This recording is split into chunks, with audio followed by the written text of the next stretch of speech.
इस कथन के माध्यम से अल्फ्रेड मर्सियर का उद्देश्य यह बताना है कि हमें सीखने की प्रक्रिया को 4 दीवारों तक सीमित नहीं करना चाहिए और इसे और अधिक मनोरंजक बनाना चाहिए। यह निश्चित रूप से एक तरफा प्रक्रिया नहीं है।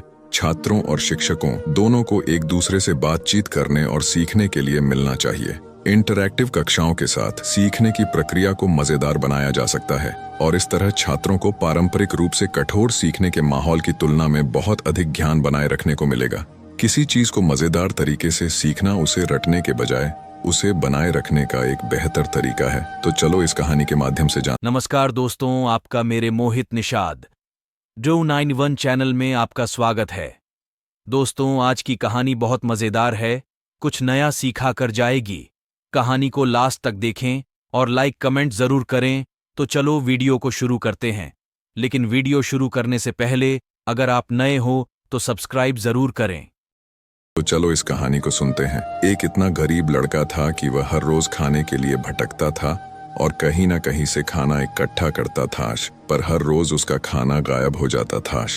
एक दिन उसे पता चला कि एक चूहा उसका खाना चुराता है, तो उसने उस चूहे को पकड़ा और उससे पूछा कि तुझे पता है मैं इतना गरीब हूँ, फिर भी तू मेरा खाना चुराता है।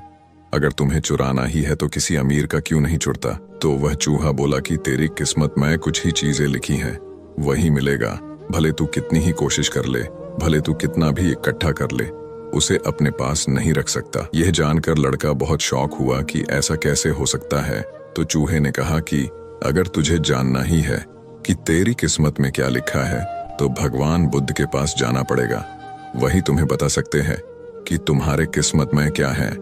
इसलिए वह लड़का भगवान बुद्ध से मिलने के लिए निकल पड़ा। चलते चलते बहुत रात हो गई थी, इसलिए रास्ते में उसने एक हवेली देखी और उस घर वाले से एक रात रहने के लिए इजाजत मांगी। उसे इजाजत मिल भी गई। हवेली वालों ने लड़के से पूछा कि वो इतनी रात को कहाँ जा रहा है, तो उसने कहा कि मैं बुद्ध के पास जा रहा हूँ अपनी किस्मत के बारे में पूछने के लिए। तो हवेली वालों ने कहा कि तुम भगवान बुद्ध से हमारा सवाल भी पूछोगे? हमारी एक 16 साल की लड़की है जो बोल नहीं सकती है, तो क्या करे जिससे इसकी आवाज आए? उस लड़के ने कहा जरूर पूछूंगा आपका सवाल, और उसने उनको धन्यवाद कहा और सुबह वहां से निकल पड़ा। आगे रास्ते में बहुत बड़े बड़े बर्फ के पहाड़ थे। वह बड़ी मुश्किल से पहाड़ पर चढ़ा। उसे वहां एक जादूगर मिला। उसने उस लड़के से पूछा कि वह कहाँ जा रहा है, तो उसने कहा कि भगवान बुद्ध के पास जा रहा हूँ अपनी किस्मत के बारे में पूछने के लिए। तो जादूगर ने कहा कि क्या तुम भगवान बुद्ध से मेरा यह सवाल पूछोगे? मैं हजारों सालों से तपस्या कर रहा हूँ ताकि मैं स्वर्ग जा सकूं, और मेरे हिसाब से अब तक तो तुझे स्वर्ग में चले जाना चाहिए था, तो मैं स्वर्ग में जाने के लिए क्या करूं? लड़के ने कहा कि ठीक है, मैं आपका सवाल बुद्ध से पूछता हूँ। उस जादूगर के पास एक छड़ी थी। उस छड़ी की मदद से उस लड़के को बर्फ के पहाड़ के उस पार पहुंचा दिया। जब वह आगे बढ़ा तो उसके सामने बहुत बड़ी चुनौती थी। वहां बहुत बड़ी नदी थी जो वह खुद नहीं पार कर सकता था। तभी उसकी मुलाकात विशालकाय कछुए से हुई। कछुआ उसे लेकर जाने के लिए तैयार हो गया। फिर कछुए ने भी उसे वही सवाल पूछा, तुम कहाँ जा रहे हो? तो उसने सब बताया। तो कछुए ने भी एक सवाल पूछने के लिए कहा, मैं 500 सालों से बनने की कोशिश कर रहा हूँ पर अभी तक नहीं बन पाया, तो मैं ऐसा क्या करूँ जिससे मैं बन जाऊं? लड़के ने कहा, मैं आपका सवाल जरूर पूछूंगा। कछुए ने लड़के को अपनी पीठ पर बिठाया और नदी के उस पार पहुंचाया। आखिरकार लड़का भगवान बुद्ध के पास पहुंच गया।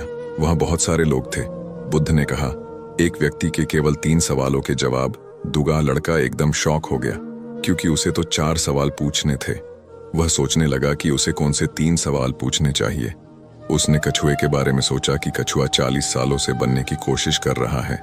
जादूगर 80 साल से स्वर्ग जाने के लिए तपस्या कर रहा है, और वह लड़की बिना बोले कैसे पूरी जिंदगी निकल सकती है। फिर खुद के बारे में सोचा कि मैं तो सिर्फ गरीब हूँ, मैं तो मांग कर भी अपनी जिंदगी गुजार सकता हूँ, पर कछुआ, जादूगर और लड़की की परेशानियां तो मेरी परेशानियों से बहुत बड़ी हैं। तो लड़के ने उनके 3 सवाल भगवान बुद्ध से पूछे।